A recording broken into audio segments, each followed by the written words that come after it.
A história que vamos mergulhar hoje é mais do que um conto antigo. É um espetáculo de poder, uma demonstração inegável da supremacia. Prepare-se para testemunhar o primeiro round de uma batalha divina, mas devorou as serpentes dos magos. O impacto foi monumental. Foi uma humilhação direta aos deuses egípcios e à magia que eles representavam.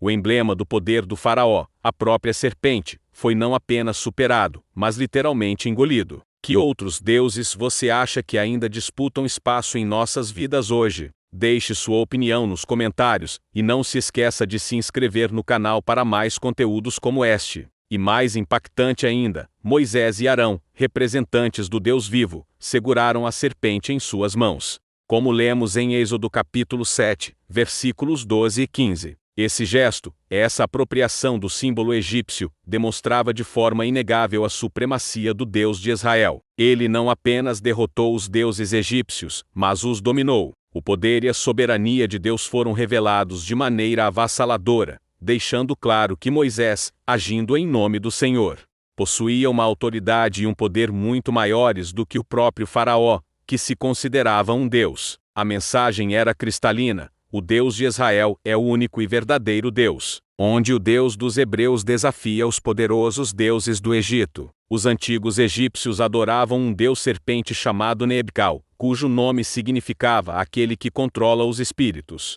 A mitologia egípcia atribuía a esse deus grande poder por ter, supostamente, engolido 7 serpentes. Ao fazer com que a serpente de Arão devorasse as serpentes dos magos, Deus estava enviando uma mensagem direta e inconfundível aos egípcios e, em particular, aos adoradores de Nebcal. Ele estava proclamando que não era Nebcal, mas ele, o Deus vivo, quem possuía o poder e a autoridade supremos sobre todas as coisas, inclusive sobre a própria vida e a morte, sobre o bem e o mal, e sobre todos os deuses que o homem pudesse conceber. Após um confronto tão intenso e visualmente impactante, era impossível para os líderes do Egito, e para o próprio faraó, ignorar a magnitude da mensagem. A demonstração de poder foi tão clara e imediata que não havia margem para dúvidas. A questão que nos resta é, como nós, em nossa própria vida, permitimos que o Senhor tenha soberania sobre os deuses que buscam supremacia em nosso coração e mente?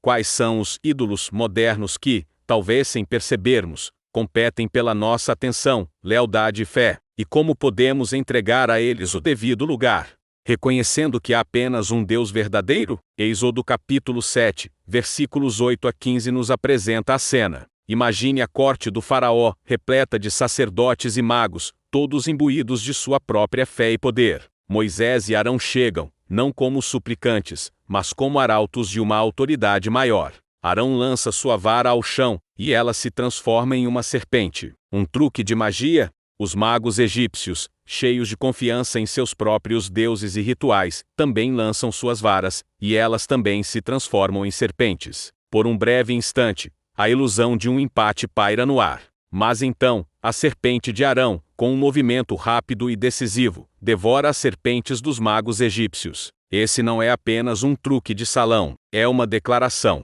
Uma lição fundamental emerge desse confronto: a diferença gritante entre a magia humana, mesmo que impressionante, e o poder divino que transcende qualquer artifício. É a demonstração de que, por mais que o homem tente imitar o divino, a verdadeira soberania reside apenas no Criador. Essa cena, carregada de simbolismo e tensão, é apenas o prelúdio do que estava por vir.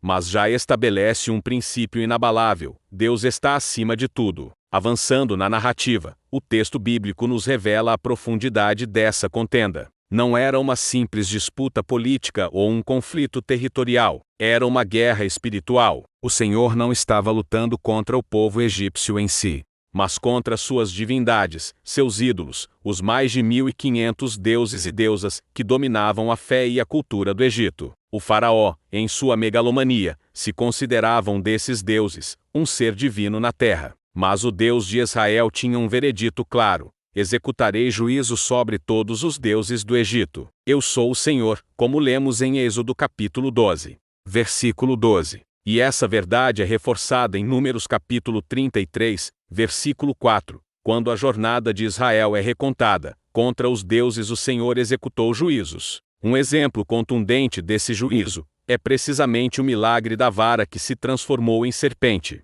No panteão egípcio, o Adje era a deusa do Ureus, a cobra erguida que adornava as coroas dos faraós e deuses, simbolizando o poder soberano sobre o Baixo Egito. A serpente, para eles, representava a divindade, realeza e a autoridade divina do faraó, acreditando que essa deusa cuspiria veneno nos inimigos. Acreditavam também que a serpente sagrada guiaria o faraó na vida após a morte. Quando a vara de Arão não apenas se transformou em serpente, o simbolismo da serpente vai ainda mais fundo. E aí, o que você achou dessa análise profunda do confronto entre o Deus de Israel e os deuses do Egito?